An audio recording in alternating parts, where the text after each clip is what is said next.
वालेकुम जी, क्या हाल है मेरे भाइयों का? ठीक ठाक हैं, खैर खैरियत से हैं। उम्मीद करता हूँ आप सब लोग ठीक ठाक और खैर खैरियत से होंगे, ठीक है। और इसके अलावा अभी रमज़ान का महीना चल रहा है और इंशाल्लाह मेरे तमाम भाई रोज़े भी रख रहे होंगे। आज मेरा वीडियो बनाने का जो मकसद है, उसका जो मेन टॉपिक है वो रेस्क्यू में जो ड्राइविंग जॉब्स आती हैं उसके हवाले से है कि जब भी आप इस महकमे में अप्लाई करते हैं, ड्राइविंग के हवाले से अप्लाई करते हैं, तो आपको किन किन चीज़ों की ज़रूरत पड़ेगी। बताने का मकसद ये है कि एंड टाइम पे जब भी सीट्स आती हैं, तो एंड टाइम पे जब आप अप्लाई करते हैं, तो आपको किसी किस्म का जो है वो मुश्किल का सामना ना करना पड़े, ठीक है। रेस्क्यू का इदारा कैसा है ये तो मेरे साथ साथ आप सब लोग बखूबी वाकिफ़ होंगे कि बहुत अच्छा इदारा है और बहुत रिस्पेक्टेबल जॉब है, ठीक है। इसमें आप अपनी जॉब करने के साथ साथ लोगों की खिदमत भी करते हैं और उनकी दुआएं भी लेते हैं, और अगर ऐसे महकमे में आपकी जॉब हो जाती है तो इससे अच्छी मेरे ख्याल से और कोई बात नहीं है। बात आगे शुरू करने से पहले अगर आप चैनल पे नए हैं तो चैनल को सब्सक्राइब करें, लाइक करें और बेल आइकन पे लाजमी क्लिक कीजिएगा ताकि मेरी आने वाली नेक्स्ट वीडियो आप तक टाइमली पहुंच सके, ठीक है। अगर आप रेस्क्यू ड्राइविंग में अप्लाई करना चाहते हैं, इसमें इंटरेस्टेड हैं, तो आपकी जो है सबसे पहले जो क्वालिफ़िकेशन है वो कम अज़ कम मैट्रिक होनी चाहिए, ठीक है। स्टार्टिंग में जब ये महकमा स्टार्ट हुआ था तब इसमें जो क्वालिफ़िकेशन ड्राइवर की जो क्वालिफ़िकेशन थी वो मिडल थी, ठीक है। अभी उन्होंने बढ़ा के मैट्रिक कर दिए, इसलिए आपका जो क्वालिफ़िकेशन का क्राइटेरिया है वो कम अज़ कम आप मैट्रिक लाजमी होनी चाहिए, ठीक है। मैट्रिक से नीचे जो है आप अप्लाई नहीं कर सकते। इसके अलावा आपकी एज जो है वो 20 से 30 साल के दरमियान होनी चाहिए, दूसरी चीज़ ये है। और थर्ड पे जो है आपका एलटीवी लाइसेंस जो है, और ड्राइविंग का लाइसेंस वो आपके पास लाजमी होना चाहिए। इसके बाद आपके पास जो है मैट्रिक की सनद और डोमिसाइल, आईडी कार्ड ओरिजिनल और एलटीवी लाइसेंस की फ़ोटोकॉपी, ठीक है। इन चारों चीज़ों की आपने फ़ोटोकॉपी और इसके साथ साथ अपनी 8 जो है ना, आपने पासपोर्ट साइज़ पिक्चर्स जो है वो बनवा लेनी है, ठीक है। 8 नहीं, मतलब 24 आपने पिक्चर्स बनवानी है। वो भी, उसका भी मैं आपको रीज़न बताता हूँ कि 24 की बनवानी है। आपने सबसे पहले आईडी कार्ड की कॉपी, एलटीवी लाइसेंस की कॉपी, ठीक है, डोमिसाइल की कॉपी और मैट्रिक की सनद की कॉपी, ठीक है।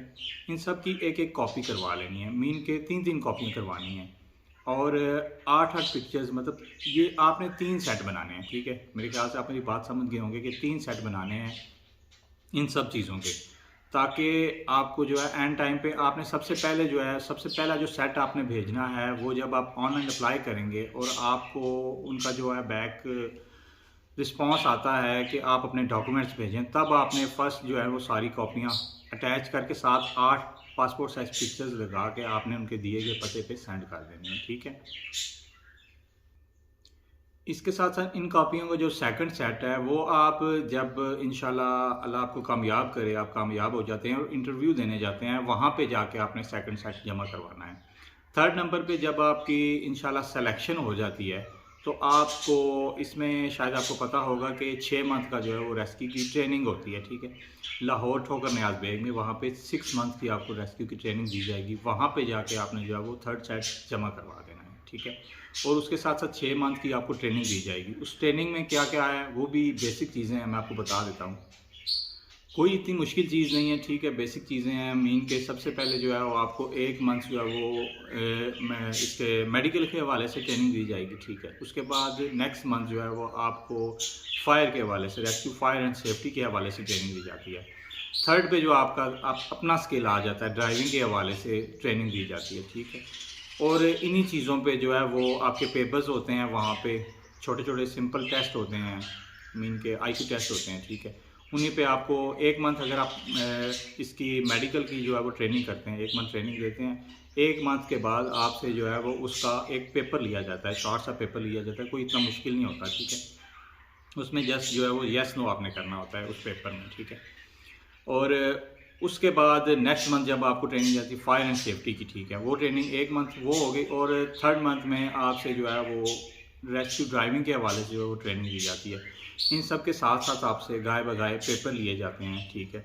इसके अलावा आपसे वहाँ से सुबह रनिंग करवाई जाती है और रेस्क्यू में जो बेसिक चीज़ें हैं तमाम वो समझाई जाती हैं, मीन के फील्ड में आके आपने क्या क्या करना है और किस तरह से अपनी ड्यूटी से अंजाम देनी है, ठीक है।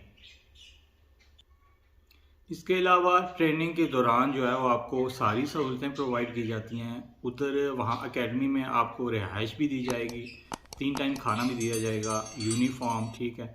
ईच एंड एवरीथिंग वहाँ पे आपको प्रोवाइड की जाती है। हफ्ते बाद एक छुट्टी दी जाती है और आप उसमें घर भी जा सकते हैं, ठीक है। 6 मंथ गुजरने का इतना टाइम तो नहीं लगता। इसके अलावा आप जो वो 6 मंथ की ट्रेनिंग करते हैं उसकी पे भी आपको 6 मंथ, वो शुरू से स्टार्ट नहीं होती। 6 मंथ जब आप अपनी ट्रेनिंग करके अपने जो है वो मतलूबा ज़िले में चले जाते हैं, तब आपकी जो है वो पे स्टार्ट होती है और उन 6 मंथ की पे भी जो है वो आपको इकट्ठी दी जाती है, ठीक है। मीन के ऐसा नहीं है कि आप 6 मंथ ट्रेनिंग वो फ्री करेंगे, वो भी आपकी आपकी ड्यूटी। जब आप ट्रेनिंग के फर्स्ट डे वहाँ पे जाते हैं तो उस दिन से आप समझें कि आप ड्यूटी पे हैं, ठीक है। आप अपनी जॉब कर रहे हैं, आप अभी इनके सैलरी लेने के हकदार हैं, तब से आपकी सैलरी स्टार्ट हो जाती है। और इसमें यह भी परेशानी की बात नहीं है कि आप जो है 6 मंथ ट्रेनिंग करेंगे और उसमें खाना पीना ये वो ईच एंड एवरीथिंग, इसमें कोई परेशानी, आपको किसी किस्म की परेशानी का सामना उठाना नहीं पड़ेगा, ठीक है। इसके बाद जब आप ट्रेनिंग कंप्लीट कर लेते हैं और पास आउट हो जाते हैं तो आपको अपने अपने ज़िले में भेज दिया जाता है। अपने ज़िले में जाकर आपको 1 से 2 मंथ जो है वो वहाँ पे भी सब चीज़ों के बारे में आगाही दी जाती है, समझाया जाता है, ठीक है। लोकेशंस का समझाया जाता है और मेडिकल के हवाले से जो जो मतलब फील्ड में आपने जो काम करना है वहाँ पे भी आपको हर तरह से गाइड किया जाता है, ताकि आपको किसी किस्म की परेशानी का सामना ना करना पड़े, ठीक है। ये रेस्क्यू का इदारा है, बेसिकली एक बहुत अच्छा इदारा है और रिस्पेक्टेबल इदारा है, ठीक है। हर बंदा इंशाल्लाह आपकी रिस्पेक्ट करेगा और आपको भी इसके बारे में पता है कि मेरे ख्याल से इसकी मैं भी जितनी तारीफ़ करूं वो बहुत कम है, ठीक है।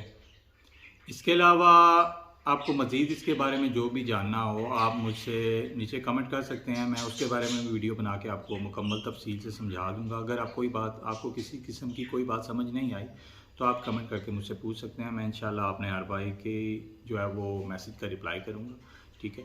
और तमाम चीज़ें मैंने आपको बता दी हैं कि आपने अपना सबसे पहले डोमिसाइल आपका जो है वो मस्ट होना चाहिए, ठीक है। इसके अलावा मैट्रिक की सनद, और ये भी इस बात का आपने ख़ास ख्याल रखना है कि मैट्रिक की सनद ओरिजिनल होनी चाहिए, क्योंकि काफ़ी सारे लोग वो ऐसे होते हैं कि कहीं से वो कोशिश करते हैं कि सनद बन जाए और हम जो है अप्लाई कर लें। ऐसा नहीं है, उस सनद की जो है वो वेरिफिकेशन की जाती है और वो वेरिफिकेशन भी ट्रेनिंग के दौरान की जाती है। 3 से 4 मंथ के बाद जो है वो आपकी सनद की उसकी डॉक्यूमेंट्स जो आप मुकम्मल देते हैं, आपका डोमिसाइल हो गया, आईडी कार्ड, लाइसेंस और जो है मैट्रिक की सनद, इनकी वेरिफिकेशन की जाती है, ठीक है। इस बात का ख़ास ख्याल रखिएगा कि आपकी सनद जो है मैट्रिक की सनद, डोमिसाइल और एलटीवी लाइसेंस जो है ये ओरिजिनल होना चाहिए, ठीक है। इसमें किसी किस्म की जो है वो गुंजाइश नहीं है कि वो अगर ओके नहीं होगा तो आपकी सिलेक्शन नहीं होगी। इसके अलावा आपकी जो आई साइड है वो 6/6 होनी चाहिए, ठीक है। आई साइड 6/6, और अगर आप ग्लासेस पहनते हैं तो उसके साथ भी आपकी आई साइड 6/6 होनी चाहिए। अगर आई साइड आपकी वीक है तो आप ग्लासेस यूज़ कर सकते हैं, उसमें कोई इशू नहीं है, ठीक है। ऐसा नहीं है कि आपकी आई साइड वीक है और आप अप्लाई नहीं कर सकते, आप बिल्कुल अप्लाई कर सकते हैं, ठीक है। और इसके बाद जो है सबसे पहले आप अप्लाई करते हैं, जब महकमे में आपको उनका वापस जो है रिस्पॉन्स आता है, सबसे पहले आपका पेपर लिया जाता है, ठीक है। पीटीएस जो है पाकिस्तान टेस्टिंग सर्विस की तरफ से जो आपका पेपर लिया जाएगा, ठीक है। वहाँ पे पेपर देने के बाद जो है आपका जो है उसके बाद आपका रनिंग टेस्ट होगा। वो डेट भी आपको मैसेज के थ्रू ही आती है, मोबाइल पे आपको मैसेज किया जाता है कि फ़लाँ डेट को फ़लाँ जगह पे, लोकेशन भी बताई जाती है, वहाँ पे आपका टेस्ट होगा, ठीक है। रनिंग टेस्ट लिया जाता है, आपकी आई साइड चेक की जाती है, आपकी चेस्ट चेक की जाती है, ठीक है। ये तमाम बेसिक चीज़ें, यानी कि यूनिफॉर्म पर्सन में, यूनिफॉर्म के जितने भी महकमे हैं सबके जो टेस्ट हैं एज इट इज़ हैं, सेम टू सेम ही होते हैं, वो तमाम टेस्ट आपसे लिए जाते हैं, ठीक है।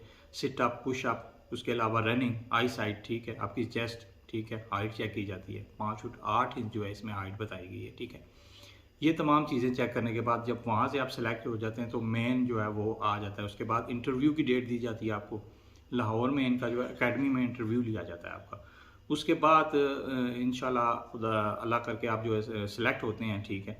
तो आपको जो है वो एकेडमी में जब जिस दिन आपने आना है वहाँ पे एकेडमी ट्रेनिंग के लिए, तो वो डेट जो है वो आपको मैसेज पे भेज दी जाती है, ठीक है। ये तमाम वो बेसिक चीज़ें हैं जो मैंने आपको बता दी हैं। बताने का मकसद ये है कि आप जब भी अप्लाई करें आपको सब चीज़ों के बारे में पहले ही आगाही हो कि इसमें नेक्स्ट जो है प्रोसीजर क्या होगा, ठीक है जी। इसके अलावा भी मज़ीद मेरे भाई किसी ने कोई भी किसी किस्म का सवाल हो तो आप मुझे मैसेज करके वो ज़रूर पूछ सकते हैं। मैं इंशाल्लाह भाई के जो है वो कमेंट का ज़रूर जवाब दूँगा। और इसके बाद अगर आप चैनल पे नए हैं तो सब्सक्राइब कीजिएगा, लाइक कीजिएगा और बेल आइकन पे लाजमी क्लिक कीजिएगा ताकि मेरी कोई भी नेक्स्ट आने वाली वीडियो आप तक सबसे पहले पहुँच सके। अपना ख्याल रखिएगा। बहुत शुक्रिया जी। अल्लाह हाफ़िज़।